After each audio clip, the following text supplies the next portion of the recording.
Welcome, everyone. Let's start with our blessing. Baruch atah Adonai Eloheinu melech haolam Olam Asher Janu V'tav Tivanu La'asok B'divrei Torah. Amen. Amen. So we're continuing our sort of hybrid mix of things in terms of our study. And we started off with a study of Pirkei Avot and using that as sort of a launching text. And then several of us moved into Daf Yomi, and so where we've ended up is sort of this hybrid place where we're still using Pirkei Avot as our grounding text, and then we're kind of adding on ideas that we're coming across in Daf Yomi with that. And so today I have something a little bit different. I don't know if all of you had a chance to look at the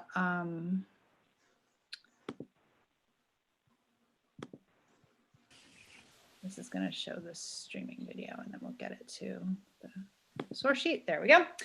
I don't know if all of you had a chance to look at the source sheet, but it's a little bit different than what we've seen before, which we had been using Pirkei Avot for the last several months. We've been using Pirkei Avot as sort of our introduction to our cast of characters.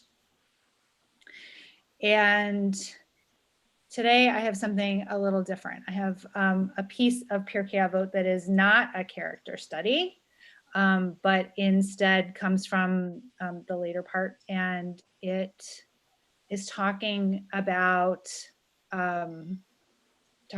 creation and talking about this idea of twilight on the eve of Shabbat as being this time of particular creative energy.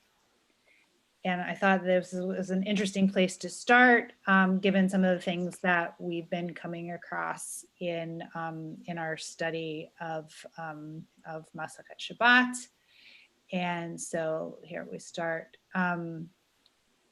Here it says, does someone want to read the writing from Pirkei Avot? I can. Okay. 10 things were created on the eve of the Sabbath at twilight, and these are they. Number 1, the mouth of the earth. Number 2, the mouth of the well.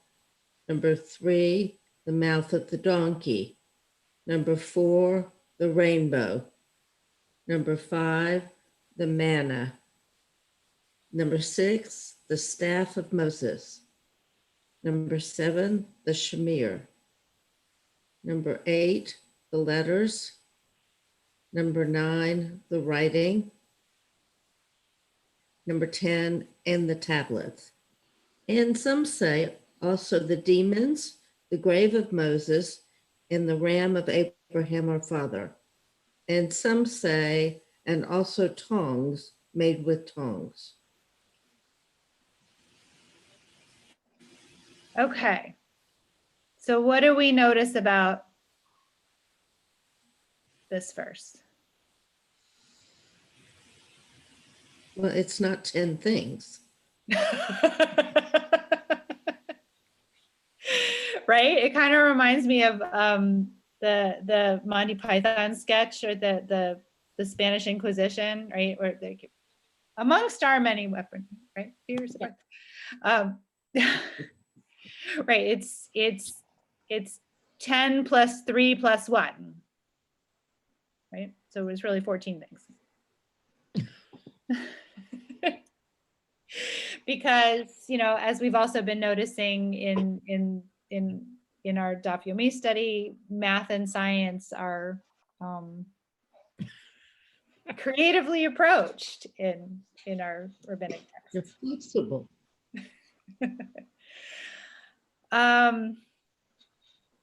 Okay, so we have 10 and 3 and 1. And what do we notice about these 10 and 3 and 1?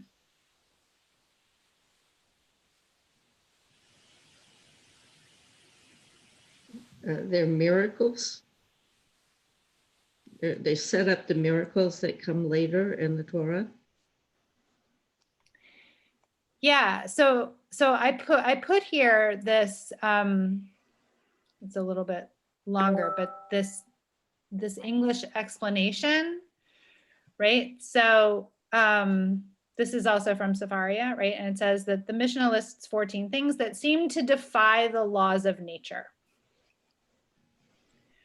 right? So this verse is setting up this idea of twilight, of this twilight before Shabbat, of this twilight before the very first Shabbat, right? The twilight of creation as being this time of particular creative energy or particular creative force, right? The things that are created during this time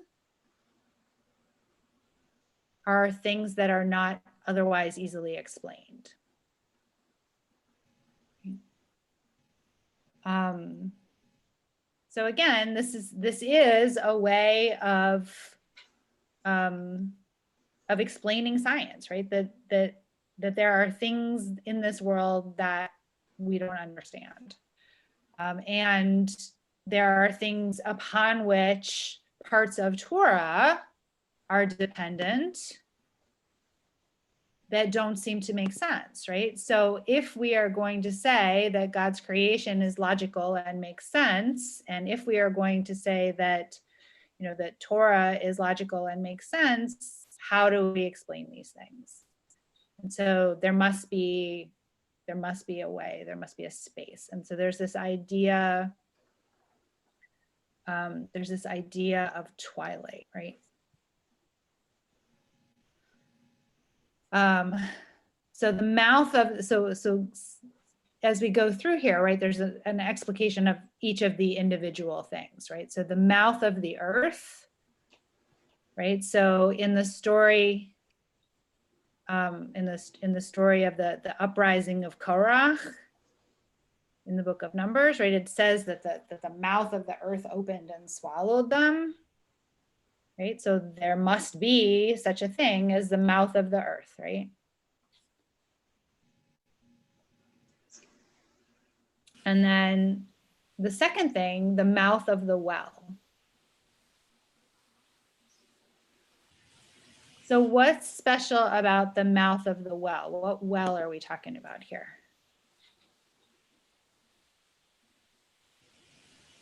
At the well that went with them and gave them water? I mean, when they were in the desert and there was no water? Is that the mouth? Is that the well?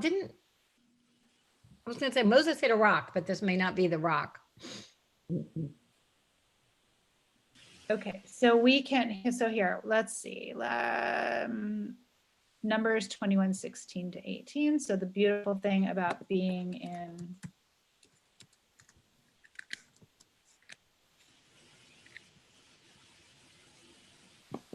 Sefaria online is that we can pull up the source text. Okay, so here's the source text. From there to Bear, which is the well, where the Lord said to Moses, assemble the people that I may give them water. And then Israel sang up the song. Oops. Looks like maybe there should be more to this.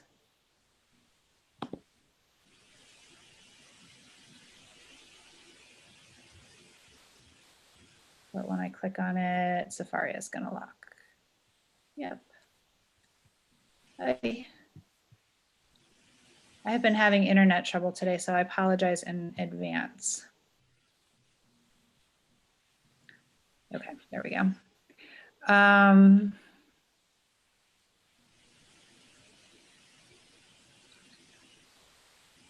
And so, yeah, so we have this, this well that basically has followed Yeah, okay. the people, right? And it's also spoken of as Miriam's well, like that was the gift that was given to Miriam. And then when Miriam died, then the well was gone. Right. Okay. That's what I thought. It was the well that traveled. Mm-hmm. Right. So, so a well that travels is an unusual thing. Yeah. And then we have number 3, the mouth of the donkey that spoke. Right? We know that story. The rainbow that was assigned to Noah. So why do we think the rainbow is on this list?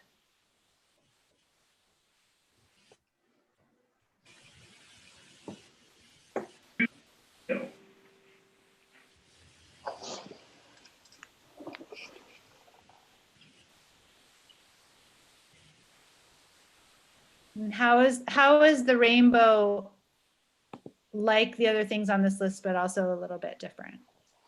Well, a rainbow is a natural thing as opposed to a well that travels, or the earth swallowing up Korah. So, a rainbow is part of the natural things that we ourselves can see. But it was a miracle because it was after the flood and it was that sign to Noah, right? Mm-hmm.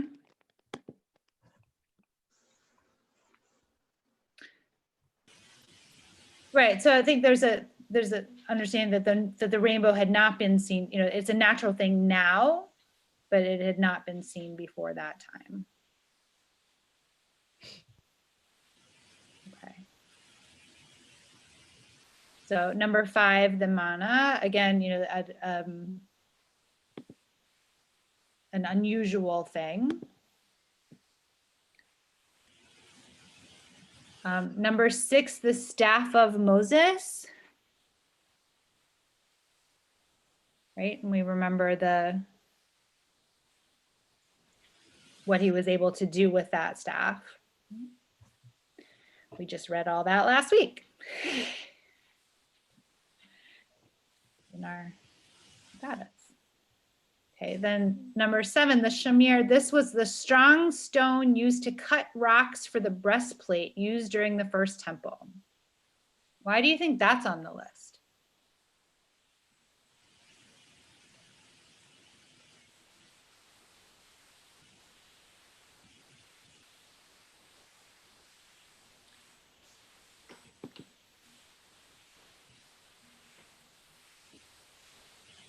Some of these stones should have been stronger than the rock.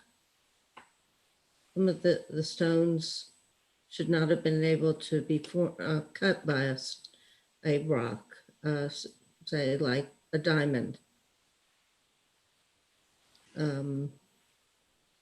don't know all the assortment of stones that were on the breastplate, but that's my guess.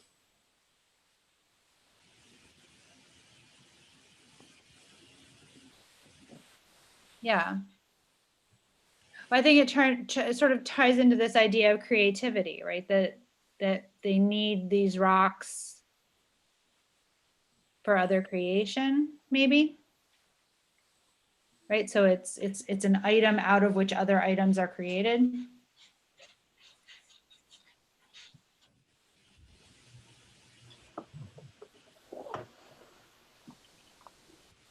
That makes sense. Maybe. Okay, the letters, the shape of the letters used to write the 10 Commandments.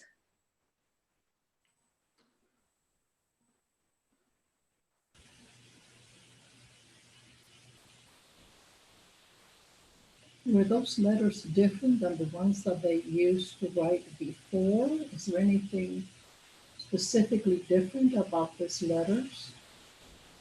God wrote the letters, right? So the fact that they appeared on the tablets and then some say disappeared makes it unique.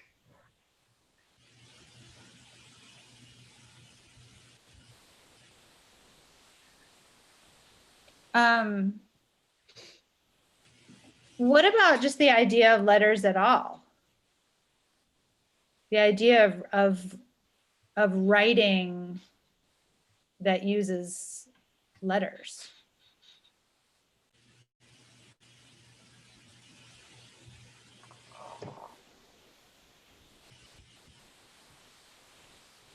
And what is special about the idea of writing using letters versus writing using, say, hieroglyphics?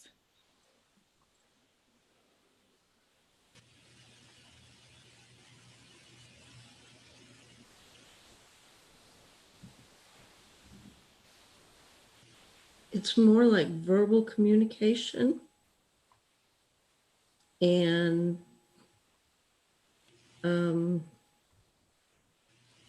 it's a foundation of civilization.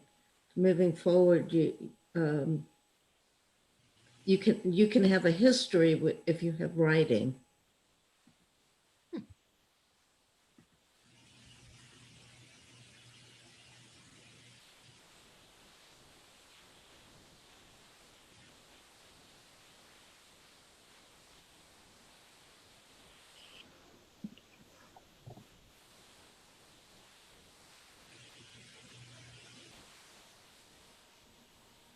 And writing seems to be, for me, hieroglyphics can be maybe more, letters are obviously more modern, but if I read a word, I understand it. If it's hieroglyphics, I might not. Did we just lose Stephanie? I think we did. Oh no. Because you're the host now. I'm the host now. Oh, okay. I don't have the source. Well, there's a slight delay on the Facebook stream that I've been monitoring. Luckily, no questions have come up yet. So, is that Stephanie coming back? Yes. Okay. But you were so good. Oh well, as for letters,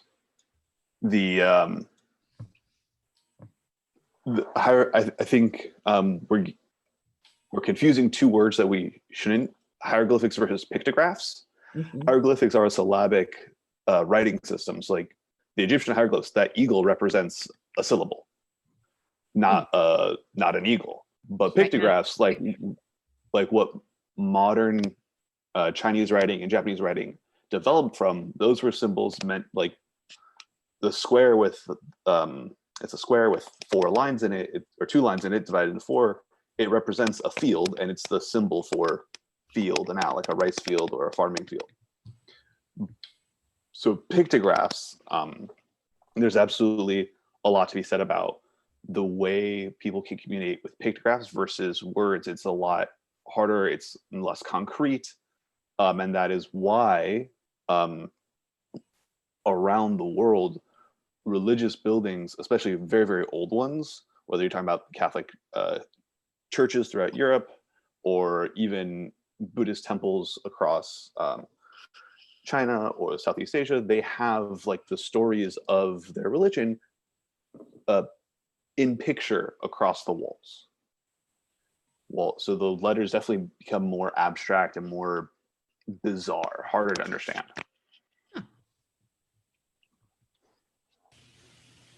Welcome back, Stephanie.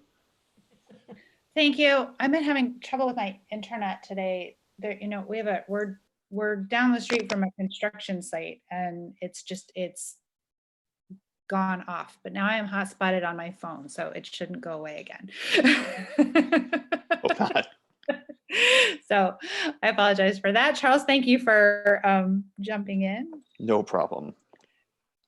I'm curious, like, I want to hear what you all were saying.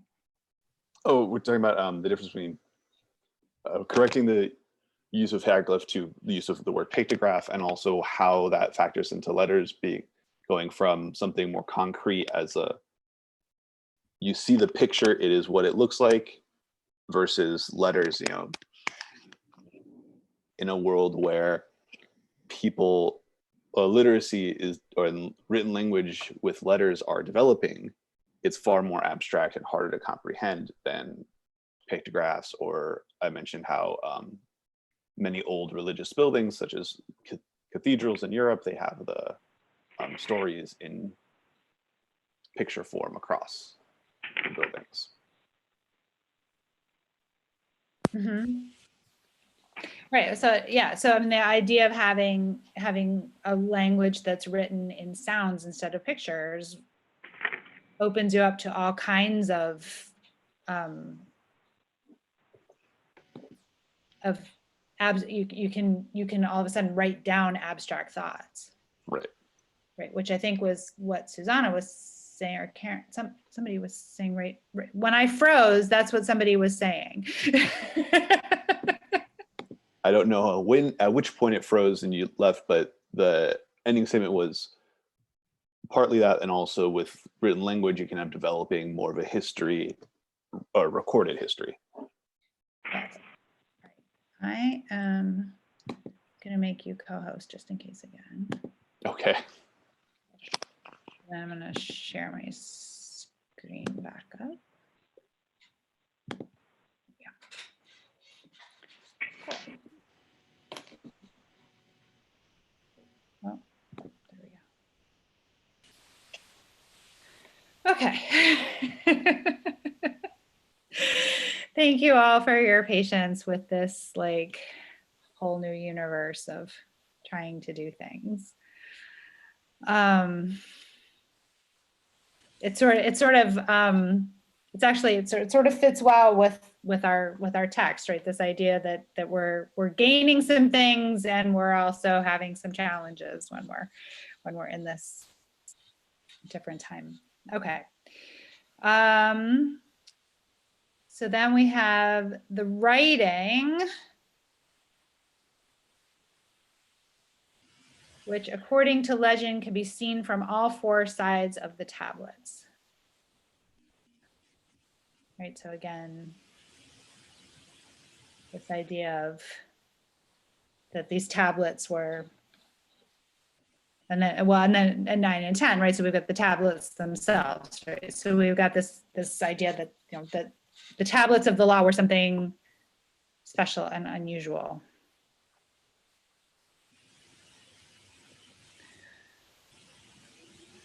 So those are our 10 things.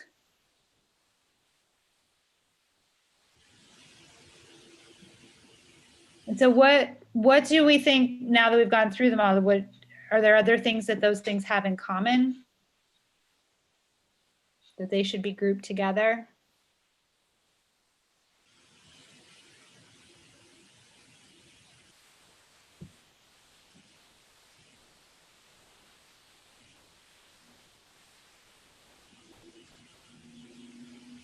A tool to write the letters in the stone.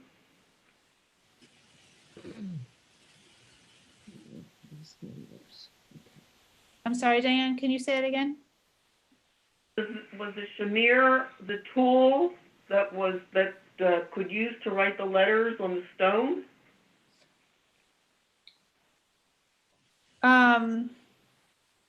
Yeah, I mean here it's referred to as the stones for to cut rocks for the breastplates, but to write on the stones, it could be.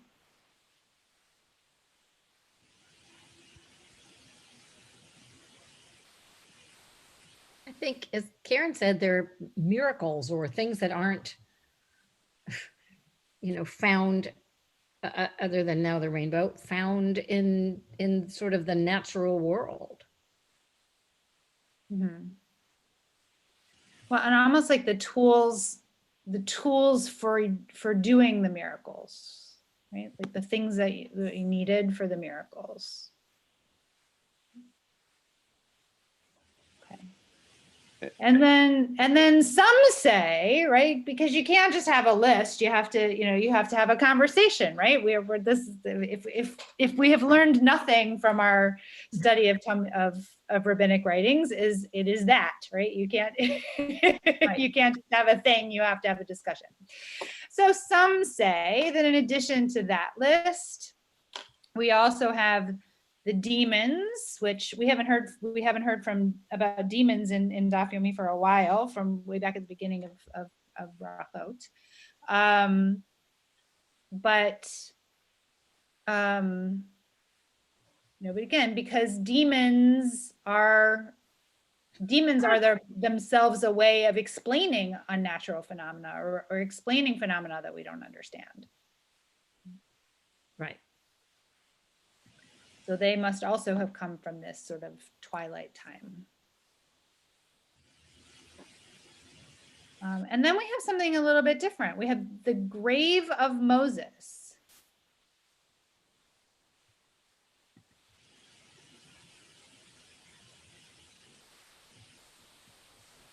Which isn't exactly tied to a miracle.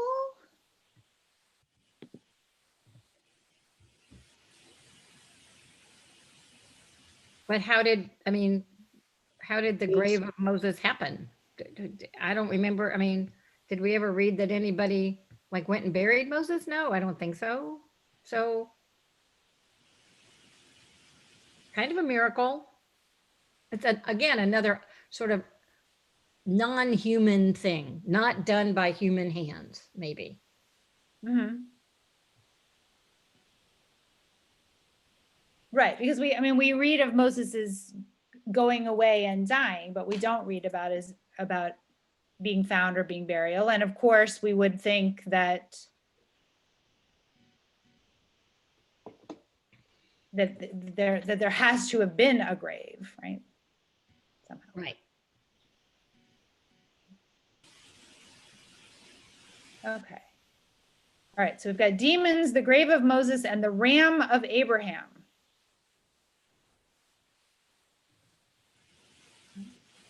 So again, that's sort of miraculous. The thing itself was not miraculous, but the fact that it appeared where it did when it did.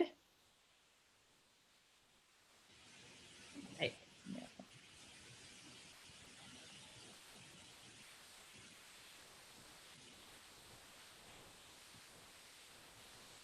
Right, so here we have an explanation that says that the Mishnah teaches that God created the ram specifically for that purpose.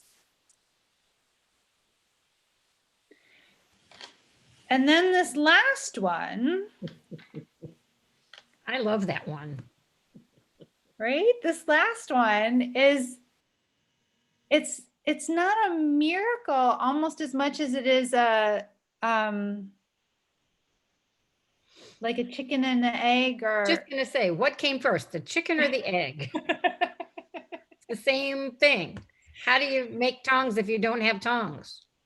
right, it's a conundrum, right? It's somehow at some point there must have been a first Tong. a first tong. And can you have a tong, or is it always tong? It's like scissors, like you can't just have a scissor. You have one scissor.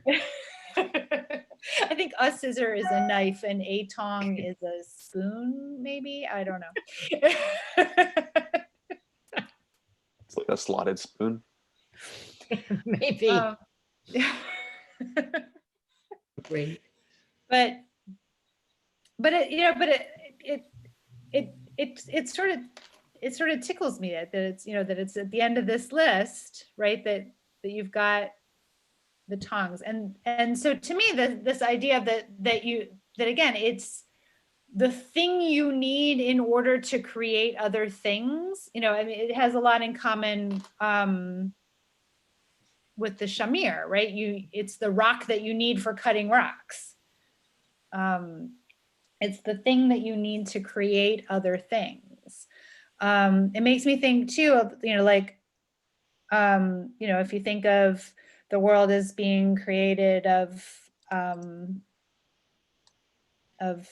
atoms and partly like, well, where did those come from, right? Where did the fundamental stuff of creation come from?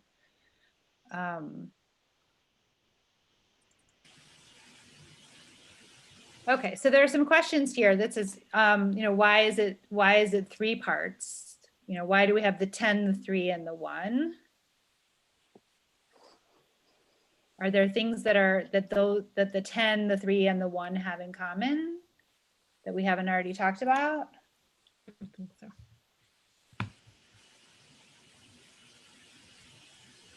Are there things about those numbers that we find striking? Reminds me of the Passover song, Echad Miyodea. 1 is one God, 3 is the patriarchs, and 10 is the 10 Commandments. Mm-hmm. Well, and I find it interesting and resonant that the things to do with the 10 Commandments are all in the group of 10, right? I mean, there are other things there with them, but those things are in the group of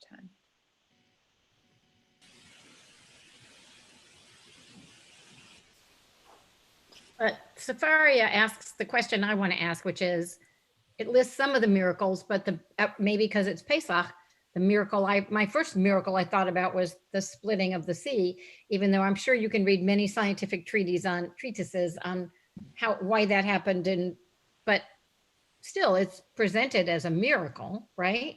So why isn't that included? What do you think?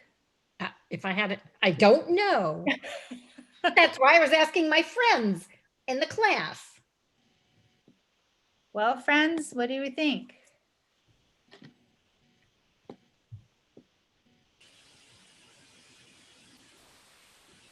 Because that was a pretty important miracle, right? If it hadn't happened, where would we be? Mm-hmm. So I question, though, that it's not included. Where is it included? Are you saying it is included somewhere? If I read between the lines? Mm-hmm.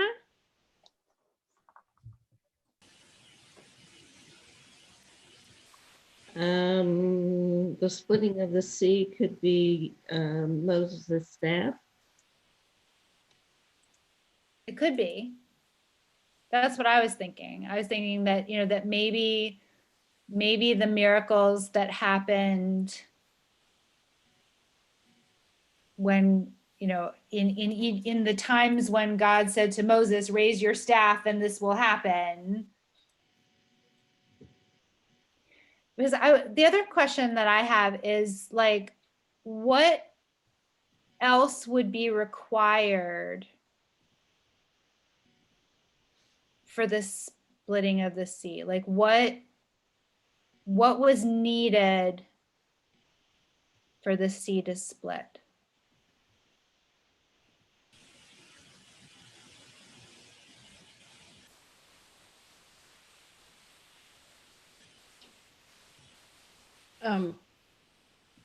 What was needed, as in the faith of the Israelites to go out in the middle of the sea? Or are you talking more? Well, I was thinking about, like, that these other things are objects, right? That were necessary for these other miracles.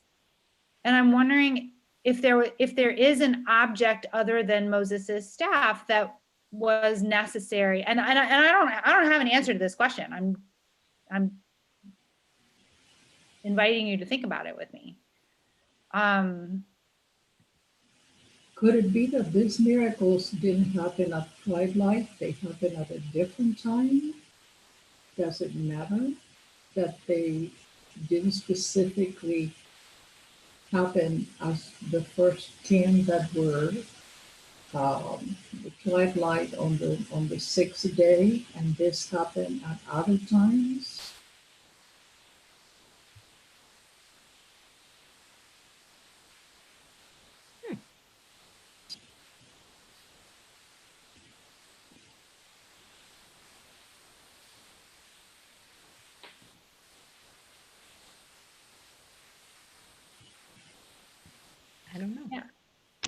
Well, I don't think the miracles necessarily happened at that time, but the things that were necessary for those miracles were all created in this sort of special space of time.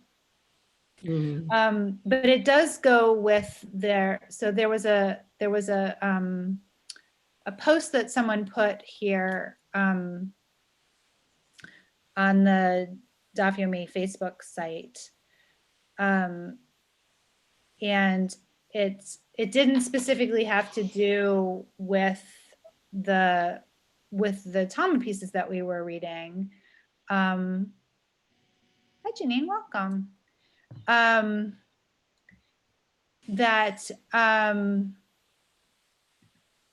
It didn't specifically have to do with the Talmud pieces, but I thought it was really interesting, so I put it here because I think it actually goes with what we're talking about. And so this is why it's talking about the midrash that explains why the festival for Pesach is on the 7th day of the holiday. So yesterday, and so why we had Yizkor yesterday and not on the first day of Pesach. And so the midrash fills in this explanation that the splitting of the sea actually happened on that 7th day out. And that there's a parallel here between the splitting of the sea and the splitting of the waters during creation. Does someone want to read this this paragraph here that starts with about a month ago here? I'll read if I can see it.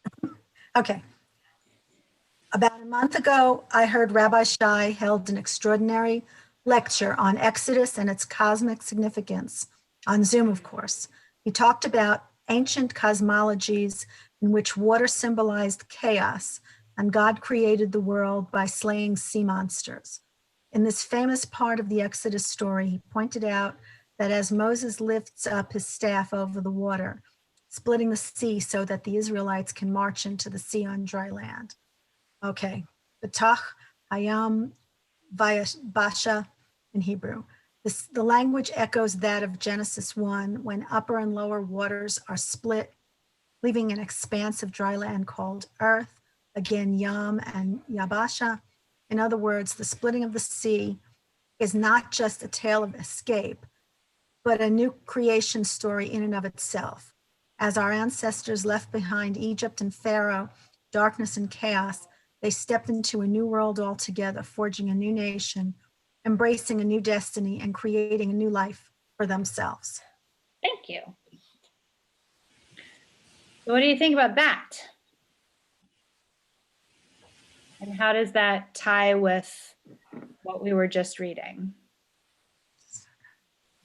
about this special time of creation, this twilight of creation?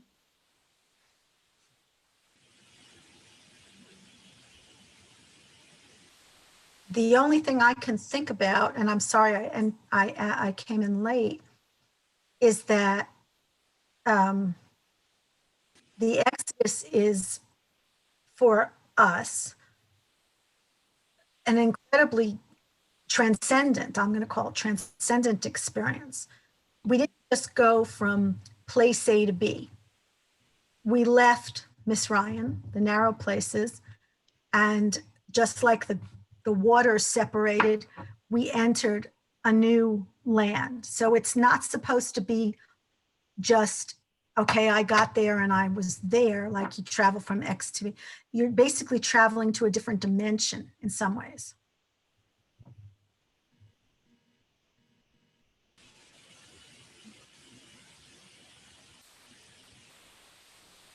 What do y'all think about that? Thank you that for sharing that insight. Mm-hmm.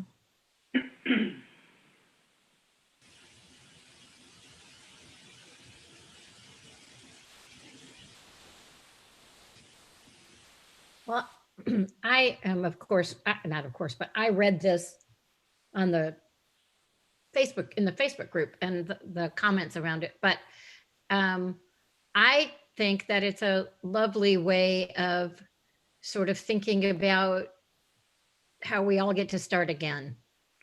You know, we all get to to take that risk and step out and make something new.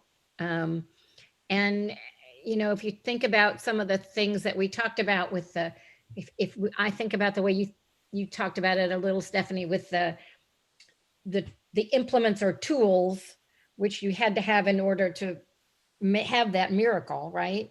You know, then the things we do maybe every day, some of those things are our implements and tools, and then we get to start over and use that stuff to move on.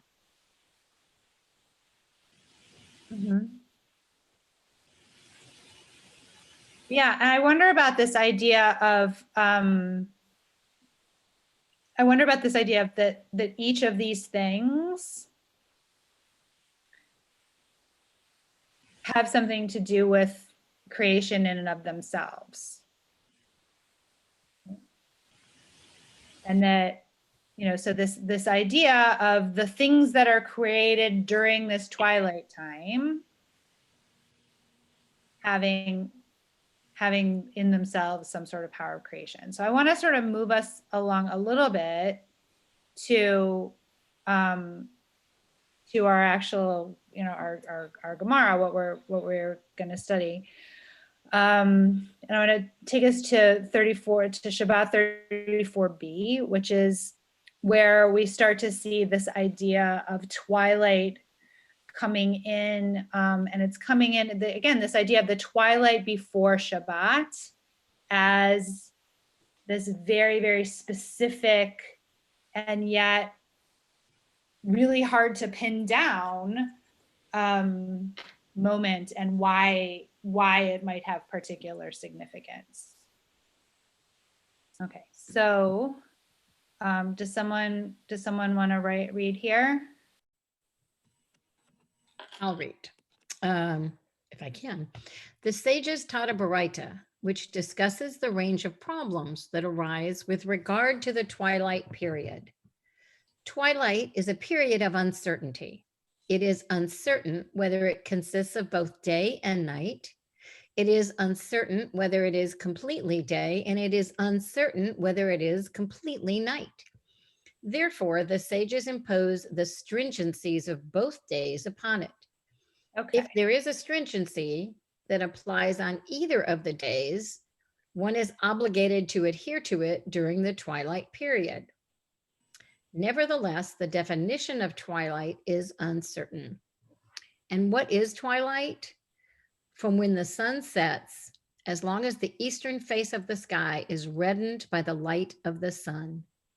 If the lower segment of the sky has lost its color and the upper segment has not yet lost its color, that is the twilight period.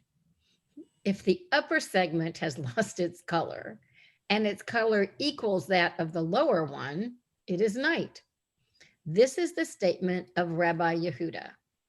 Rabbi Nehemiah says, the duration of the twilight period is the time it takes for a person to walk half a mil after the sun sets. Rabbi Yossi says, twilight does not last for a quantifiable period of time. Rather, it is like the blink of an eye. This night enters and that day leaves, and it is impossible to calculate it due to its brevity.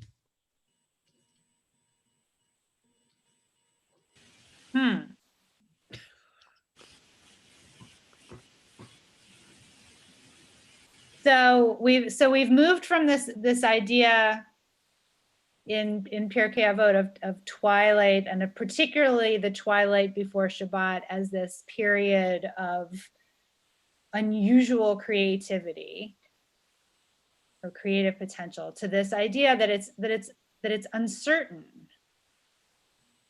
The twilight is a period of uncertainty.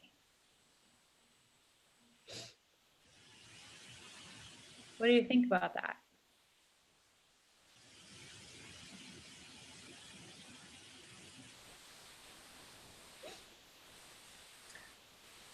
Well, we know statistically in terms of um, when do many car accidents occur? It is during twilight, this kind of twilight, where it is considered a little bit more difficult to see. And notwithstanding that these guys were speaking 3,000 years ago and trying to define something that perhaps have the tools to do, they came up with something. And at least it has a connection with car accidents in the 20th and 21st century. Twilight is different because of time difference every day. Yeah. Makes it uncertain because you don't really know when it is. What? Right. It's not only uncertain, it's a transition from day to night. It is, as Janine mentioned, the eyesight is not as clear.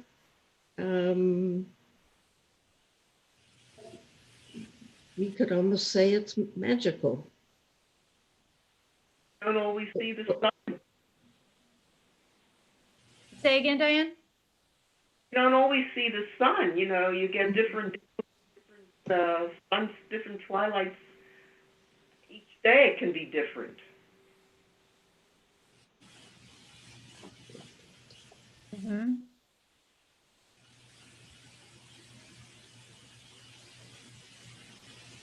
Why do you think that this idea of twilight is so important in Tractate Shabbat? Why is it so important here? Well, you're transitioning from day to night. You need to know exactly when Shabbat starts. So that Shabbat isn't violated by starting too late, or not recognizing it until it's too late. And you need to know when Shabbat is over. There quite a bit of, I'm sorry. As well as all of the holidays, but we're talking about Shabbat. Right. There are a number of prescriptions that one may not or should not do on Shabbat. Just an example, lighting a flame. So if you don't know when that period of uncertainty is, and you light a flame at a time when it's actually Shabbat, you have, I guess, violated Shabbat. So I guess, is it real or memorex, I guess is the term that comes to mind. My guess is that, like it says, that the sages imposed the stringencies of both days upon it. Basically, it would seem, I'm wondering if for that reason, you just don't strike a match during twilight because it could be Shabbat, so don't do it. Right, and that's why Shabbat is a little bit more than 24 hours, right? Because it encompasses the twilight periods on both sides. Okay. This is also true for all other holidays that do start at sundown. Right. For Shabbat. So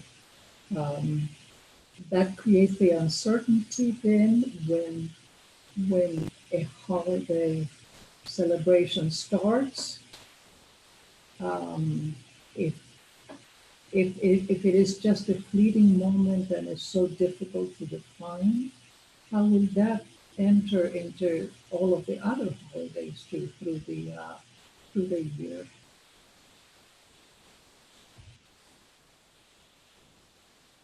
Yeah, the same, it would apply it would apply for those as well. Okay.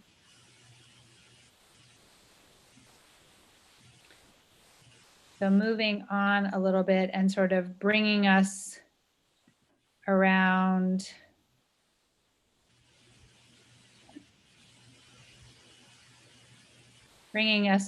full circle. We have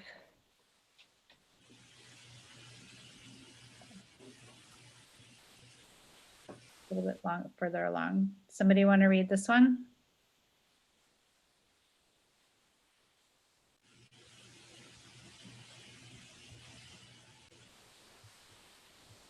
With regard to that which was taught in the Baraita, that Rabbi Nehemiah says, the duration of twilight is the time it takes for a person to walk half a mil after the sun sets. Rabbi Hanina said, one who wants to know the precise measure of Rabbi Nehemiah's twilight should do the following. Leave the sun at the top of Mount Carmel, as when one is standing on the seashore, he can still see the top of Mount Carmel in sunlight, and descend and immerse himself in the sea and emerge. And that is Rabbi Nehemiah's measure of the duration of twilight. Because of its similarity to Rabbi Hanina's statement, the Gemara cites that which Rabbi Hiya says, one who wants to see Miriam's well, which accompanied the Jewish people throughout their sojourn in the desert, should do the following. He should climb to the top of Mount Carmel and look out, and he will see a rock that looks like a sieve in the sea, and that is Miriam's well. Rav said, a spring that is portable, that moves from place to place, is ritually pure and is regarded as an actual spring and not as drawn water. And what is a movable spring? It is Miriam's well.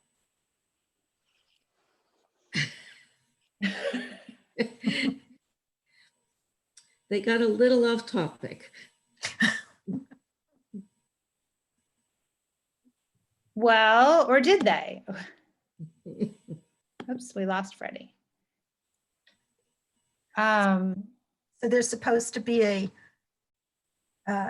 some kind of a correlation between twilight and the concept of Miriam's well, which, to be truthful, this is the first time I've ever heard that Miriam's well was a movable spring that took the Israelites from place to place.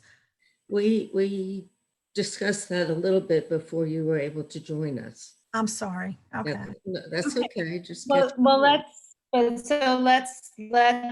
let's go back, right? So we started, right? We started with our grounding text in Pirkei Avot, and we talked about the 10 things that were created on the eve of Shabbat at twilight.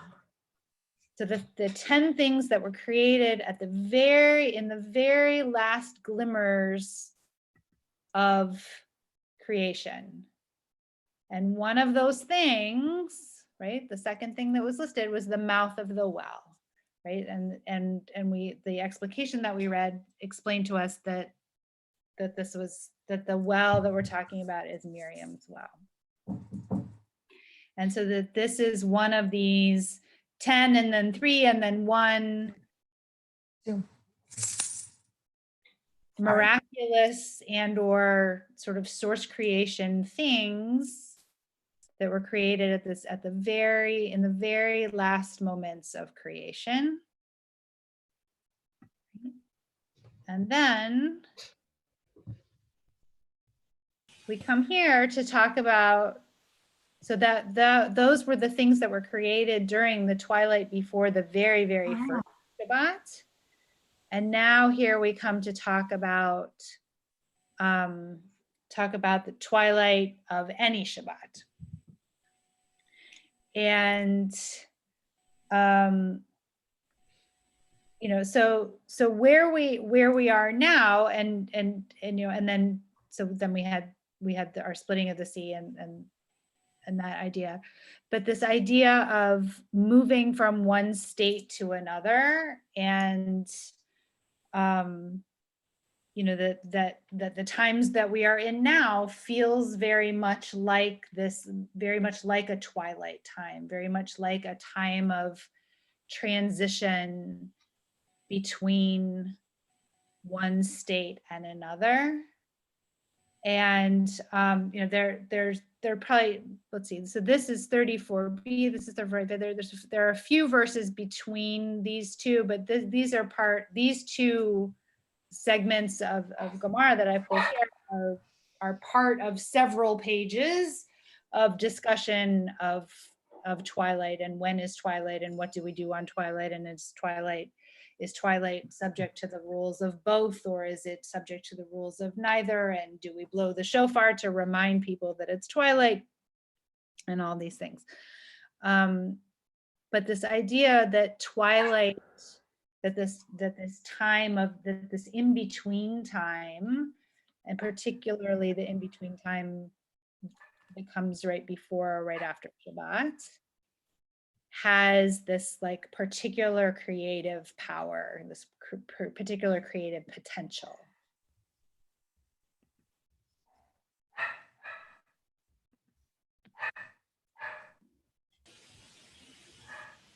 Are we also saying that the time of twilight on our world is holy because it mirrors the twilight that God used to finish creation?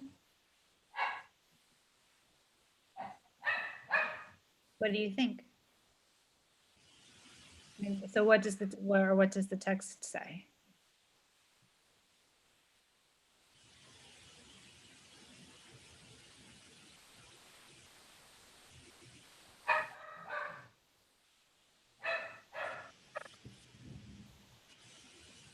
Somebody has an opinion.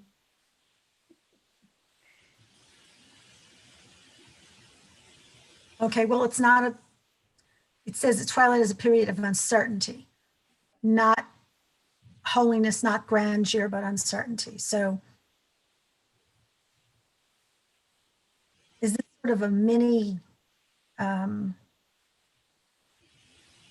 version of God pulling himself back to create the world? And I'm blanking on the term Imsum or whatever, is that what you're Zoom. Yeah. Is this sort of mini Zoom soon of some sort? I don't know.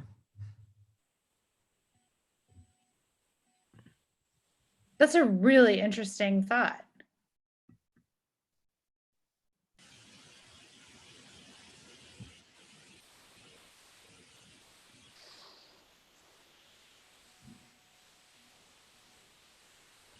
That there's a space with creative potential here.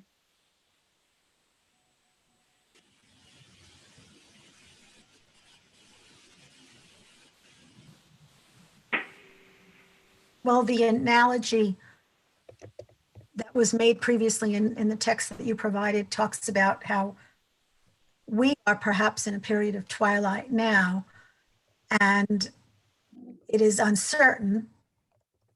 For some people, it is very frightening, but I think what this text is suggesting is that it can also be exhilarating in the sense that there's newness that can be created from it.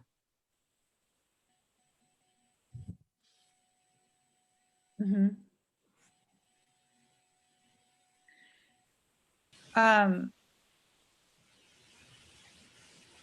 So this text here, or this commentary here, talks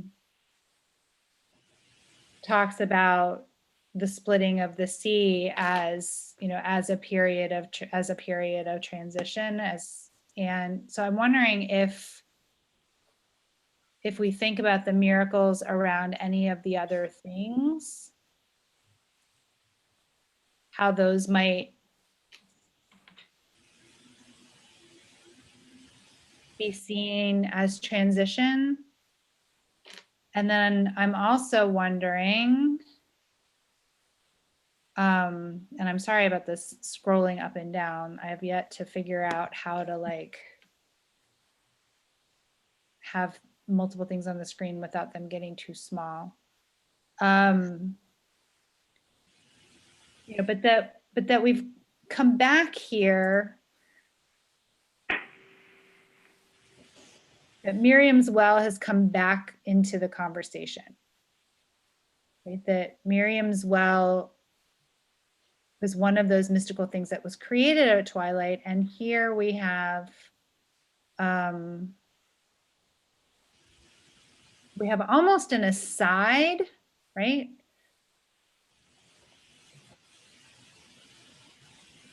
Where we've attached this text that tells us how to find Miriam's well. It's inserted here in the middle of a conversation about how do we define twilight.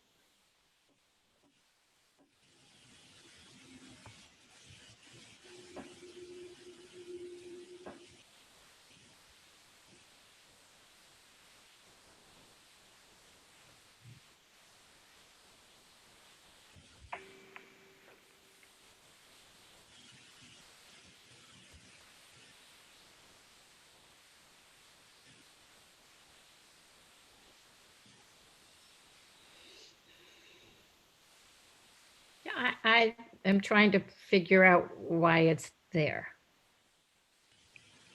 Other than the connection between, here's how you find this particular, here's how you know when twilight is, because you climb to the top of Mount Carmel. And then, by the way, if you want to see Miriam's well, climb to the top of Mount Carmel. But that's a connection, but I don't, like many times, I have no idea why. I'm You see gonna, it. go ahead. Is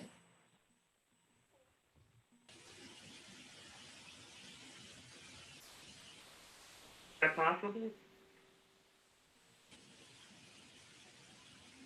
Diane, we only heard a piece. Then maybe you can only see it at twilight. If it's in water and you're looking down and it's in water, maybe it's just at a certain time you can see it.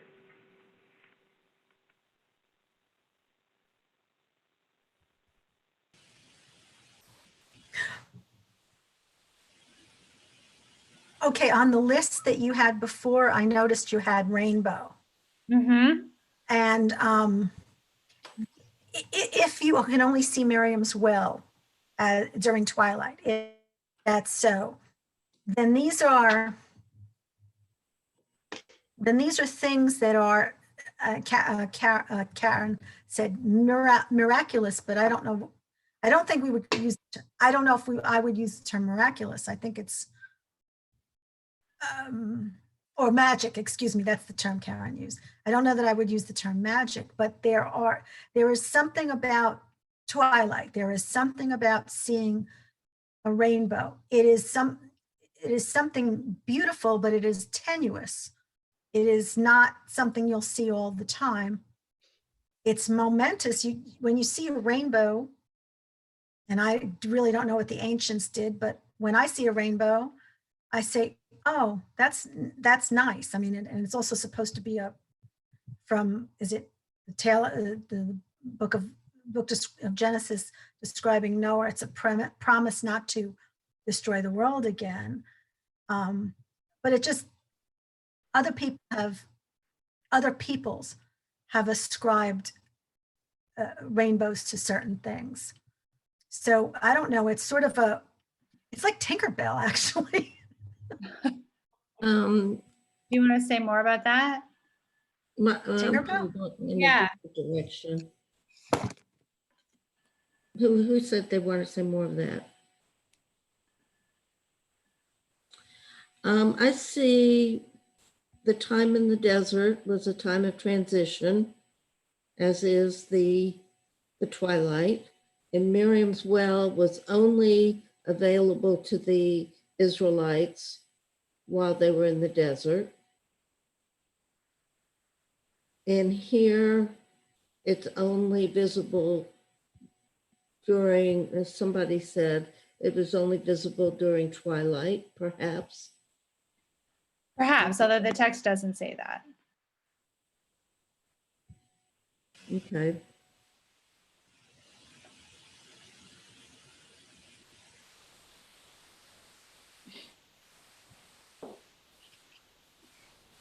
Right. No, So but the text does connect seeing Miriam's well with the same place you would go to see twilight.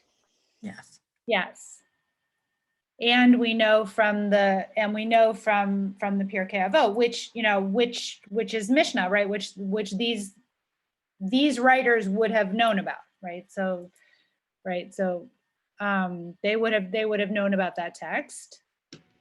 So they would have known that there's that connection also, that there's that connection to those things that were created in the twilight of creation.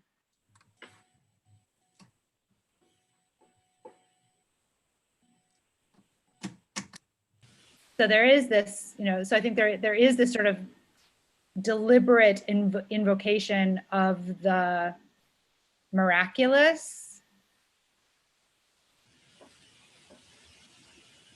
Right.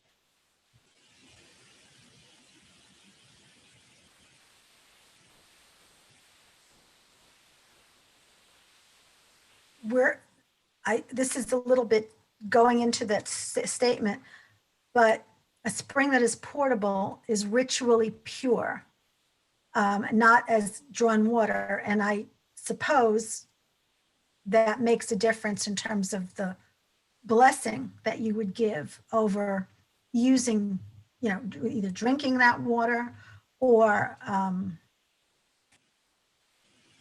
it could be just, you don't have to do anything as you might for drawn water to make that ritually pure. And ritually pure is loaded. It's a loaded term and it has references to other places. I don't know what it would have been in the Hebrew, and whether that's significant or not, but. Yeah, I think it is, because in elsewhere in the text that surrounds this text, right? It talks about when the priests when the priests in the temple were able to eat their offerings and things like that. And the idea the idea of a spring, right? The idea of living water, of mayim chayim, right? Is that you can use it for mikvah, you can use it for ritual immersion, right? Whereas you can't with drawn water. So yeah, so that it absolutely has significance,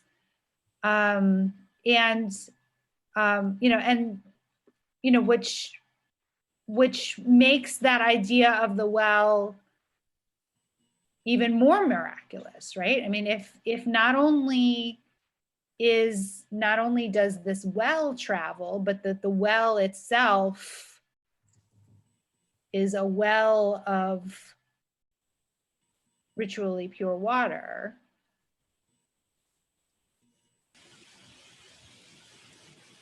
Right.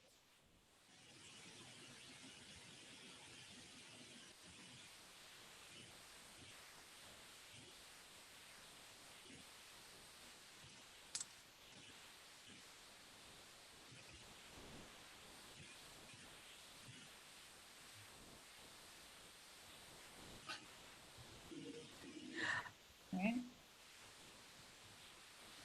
So does that make it more miraculous?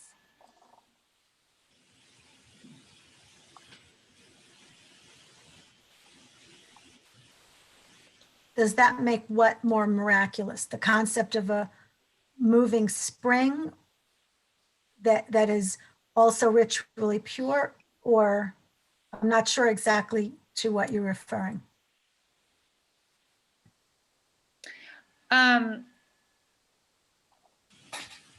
I'm still sort of pushing on this idea of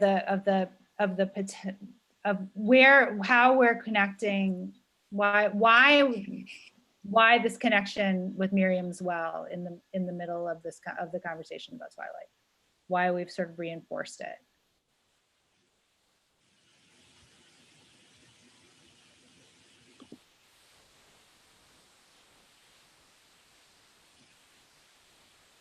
But Wild guess.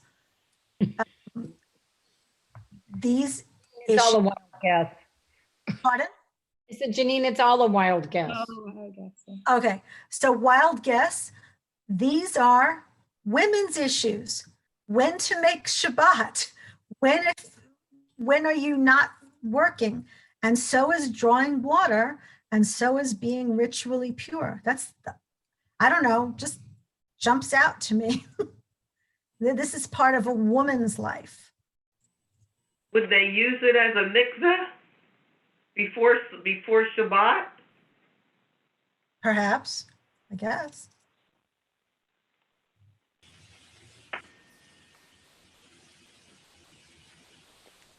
There's a whole section on bathing. Oh, there's a whole section on bathing. There's a whole section on whether it's offensive to, whether you should cover yourself. Men should cover themselves when they bathe. Oh, Interesting sections. maybe we should save those for another. So, just saying. Just saying. All right. So I want to sort of be aware of our time. We've got about 10 more minutes left on our time. And so I want to make sure that that we're sort of bringing ourselves full, that we've sort of come full circle, and kind of get last thoughts on this idea of twilight as a time with sort of suspended potential. This idea of twilight as uncertainty, and that what affordances might that uncertainty bring.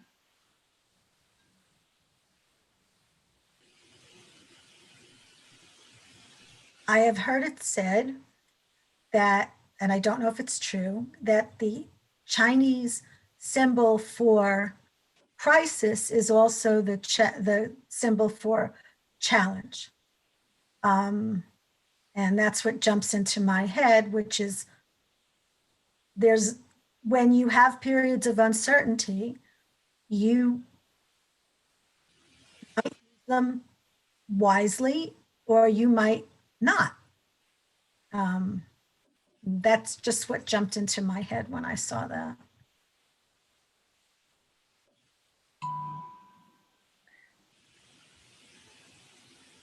I'm also thinking about this idea of twilight as a beginning, right? That it's a time of transition, but that it's also that, that especially in terms of the Gemara text, of the Talmud text, we're looking for when does Shabbat begin, right? So we're thinking about twilight as a time of beginning, and how that sort of resonates with this idea from Pirkei Avot of twilight as a time of sort of extra creative energy, and that the things that are created in twilight, the things that are created in this time of transition, have the power to take us forward into some sort of new reality.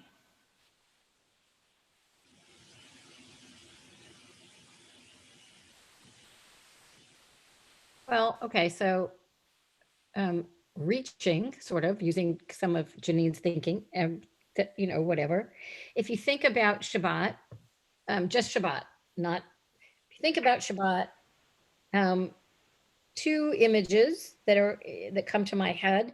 One is the Shabbat bride who comes and then leaves, and also the extra soul that you get on Shabbat and then, departs, and you do have dalavs to say goodbye. And maybe that's part of this sort of twilight. And you have this extra soul on that day. What do you do with that? How do you use that creatively? And I don't mean arts and crafts, but do you know what I mean? Sort of. Separation. It acts as a separation between day and night. Mm-hmm. Shabbat and not Shabbat. Right.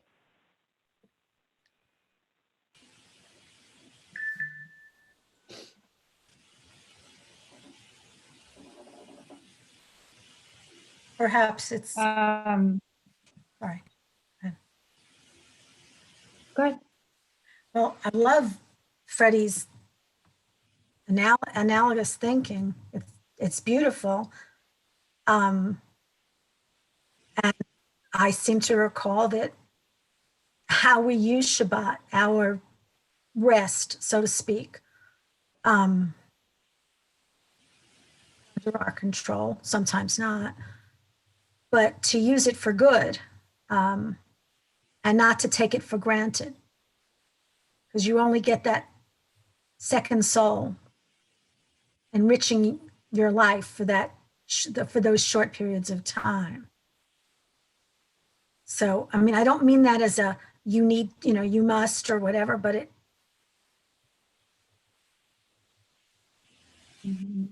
Transitions are for a reason. Okay. And here's another analogous, really going off. Children do not like to hear, oh, it's bedtime, go. They do better when they get a transition. When somebody puts a timer on and says, it's 10 minutes before bed, and when the timer goes off, it's time for bed. And I just use a timer as an example. But do better with transitions. You set a ritual before bedtime with children so that they know what's coming. Mhm. And I think that fits perfectly with what you're saying, Janine.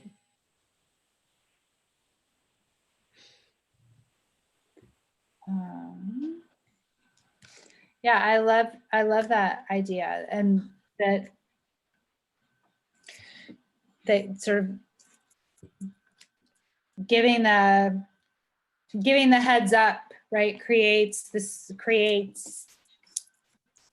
ritual, right? So setting the timer, or or making the mark. I'm looking for another text while we're talking.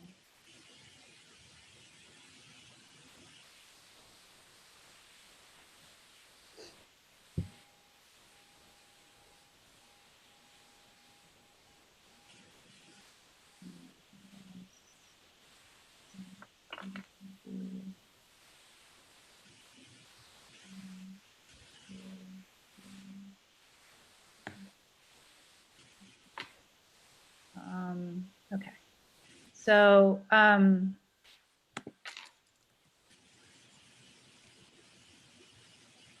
Wow. I'll say again, I love Safari. it's like magic, which and maybe we leave with that, with sort of the creative potential of our tools, right? But but I thought with Janine's point about setting a timer, right? That the sages did it too, right? And it reminded me of your comment, right? That this 6 blasts of the shofar, right? That you're gonna stop working, and then you're gonna close the stores, and then you're gonna light the candles, and then you're going to take off your take off your tefillin, and then you're going to make sure that you have dinner, and you know, and then we bring in Shabbat, right? And so you know, so in this little text, it's almost like, you know, that the twilight is the time framed by these 6 blasts of the shofar. You know, right? In that we've successfully created the transition, right? So it's not like, it's, as Diane says, you know, there's day and there's night, right? And we have a separation, but we also have this overlap. We have this time of transition when the potential is heightened. Nice. So thank you all for coming and learning today, and for sharing of your thoughts, and for sharing of this time together. I look forward to being together in person in the not too distant future. But until then, I am grateful that we have this technology to be together this way.